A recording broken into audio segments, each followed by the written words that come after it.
ভাই রোহিত শর্মা হলো একটা ম্যান। রোহিত শর্মা কত বড় মনের মানুষ আমরা দেখতে পেলাম ইন্ডিয়া ভার্সেস বাংলাদেশ ম্যাচটাতে। আইসিসি চ্যাম্পিয়ন্স ট্রফির প্রথম ম্যাচে যেটা অনুষ্ঠিত হয়েছিল ইন্ডিয়া ভার্সেস বাংলাদেশ দুবাইয়ে, সেই ম্যাচটাতে আমরা দেখতে পেলাম এইরকম কিছু অসত্য ঘটনা। কারণ আমরা জানি যে এর আগে যে রোহিত শর্মা একটা বড় মনের মানুষ এবং তিনি যেগুলো কাজ করেন সেগুলো সবার মনে ছাপ দিয়ে যায়। আর এইরকমই আমরা দেখতে পেলাম এইবারও।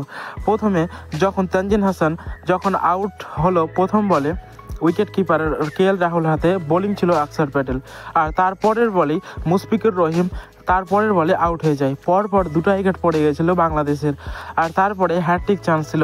আর হ্যাট্রিক চান্সের পর রোহিত শর্মার কাছে 3 নম্বর বল জাকির আলীর ক্যাচ যায়, আর সেটা রোহিত শর্মা মিস করে দেয়। রোহিত শর্মা মিস করার পর সে এমনটা ডিসঅ্যাপয়েন্টেড হয়েছিল সেটা আমরা দেখতেই পেলাম।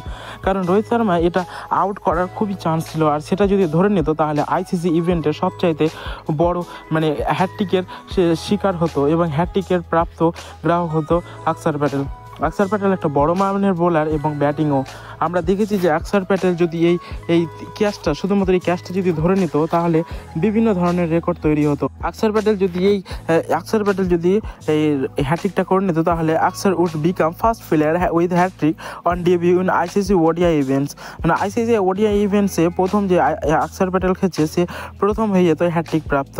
আর 2 নম্বর যেটা রেকর্ড হতো, Axar would become the first Indian spinner to take the hat-trick in men's ICC event. এখন পর্যন্ত এর আগে কোনো স্পিনার বা ভারতীয় স্পিনার এরকম কোনো ঘটনা ঘটেনি আইসিসি ইভেন্টে। আর 3 নম্বরে যেটা ছিল যে Jerome Taylor now remains the only player to take a champions trophy hat-trick. মানে একমাত্র জেরন টেলর আছে যে কিনা শুধুমাত্র আইসিসি চ্যাম্পিয়ন্স ট্রফিতে 2006 সালে অস্ট্রেলিয়ার বিরুদ্ধে এই হ্যাট্রিক নিয়েছিল। কিন্তু আজকে যদি সেই ক্যাচটা ধরে নিত রোহিত শর্মা তাহলে সেটা হয়ে যেত। আর Axar would become first Indian spinner with ODI hat-trick after Kuldeep Yadav.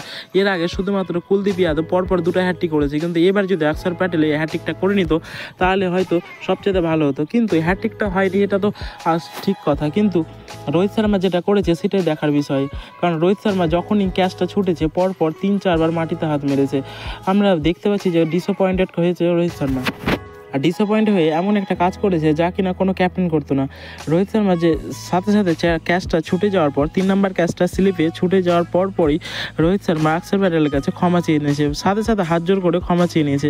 তো এটা হলো একটা প্লেয়ারের প্রতি একটা প্লেয়ারের রেসপেক্ট।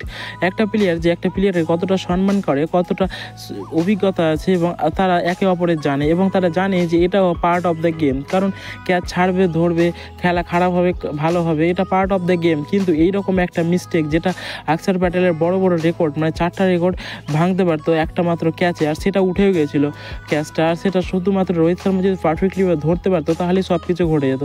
কিন্তু যাই হোক, সেটা হয়নি। এরপরে প্রেস কনফারেন্সেও রোহিত শর্মা এটা নিয়ে আফসোস প্রকাশ করেছে এবং আকসার প্যাটেলকেও জিজ্ঞাসা করা হলে আকসার প্যাটেল বলে এটা পার্ট অফ দ্য গেম, এটা কোনো ব্যাপার না, এটা হতেই থাকে। যাই হোক, সেটার মধ্যে অনেকটা দুঃখ লুকিয়েছিল, কিন্তু তবুও আমরা চাইছিলাম যে যদি সে হ্যাট্রিকটা হয়ে যেত তাহলে মানে তার 4টা রেকর্ড তৈরি হতো। তো এরকম হিউম্যান এরকম বিহেভিয়ার দেখে আমাদের খুব ভালো লাগলো যে রোহিত শর্মা অত বড় একটা ক্যাপ্টেন। পৃথিবীর ইতিহাসে কোনো দিন বা কোনো খেলাতে এরকম হয়নি যে কিনা কোনো ক্যাপ্টেন হয়ে সে এভাবে ক্ষমা চেয়ে নিয়েছে প্লেয়ারের কাছ থেকে। তো বন্ধুরা, ভিডিওটা তোমাদের কেমন লাগলো কমেন্টে অবশ্যই জানাও। এরকম ভিডিও পেতে আমাদের চ্যানেলটিকে সাবস্ক্রাইব করে রাখো।